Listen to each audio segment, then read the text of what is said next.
Welcome back to my channel, guys. My people, I don bring another ogbonge news o, make we watch am together. As you dey watch this video, please subscribe and share the video. Thank you all so much. This president and just leave una make una watch the video, guys. And now to my final story. In Washington this week, President Trump called for a peace deal in Ukraine, urging both sides to show what he described as flexibility. But with no breakthrough yet, Kyiv is looking beyond the negotiating table and turning to Africa to strengthen its hand.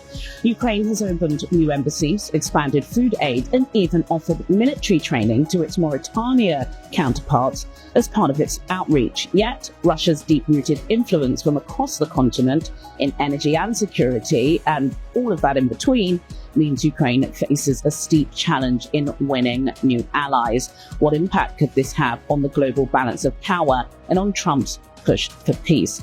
This is what I discussed with Africa analyst Tamzan Kisho. Tamzan Kisho, it's been such a long time. I'm so happy to have you here. Who better on the continent to try and unravel what's been going on over the past couple of days, couple of weeks, couple of months, but specifically this week. I was just joking with you off air that in Washington, that table of the coalition of the willing plus Trump's top team was as white as snow. And I'm not saying that in a kind of racial disparaging way. It was as white as it can be. Some political elites in Africa say, look, that's great. It's not our war, but it is, Tam. Please just unpack what's gone on. First of all, in a kind of global geopolitical way, but then, of course, how it pertains to our continent, Africa.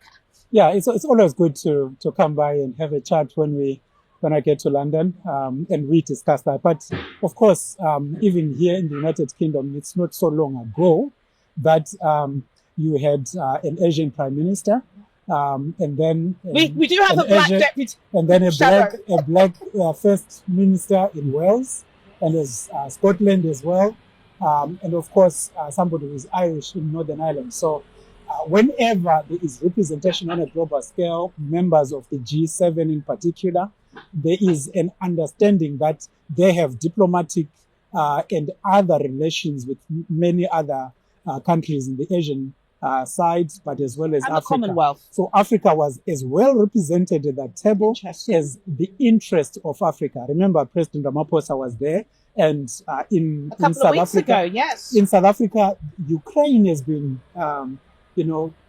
discussing with South Africa. That's where the African element has been coming in.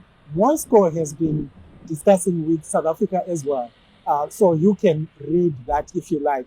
But the interests of Africa are closely intertwined to what we are seeing going on in Alaska, in Washington, and wherever the venue is going to be for the next summit. Absolutely. It's probably going to be a couple of stones throws behind us.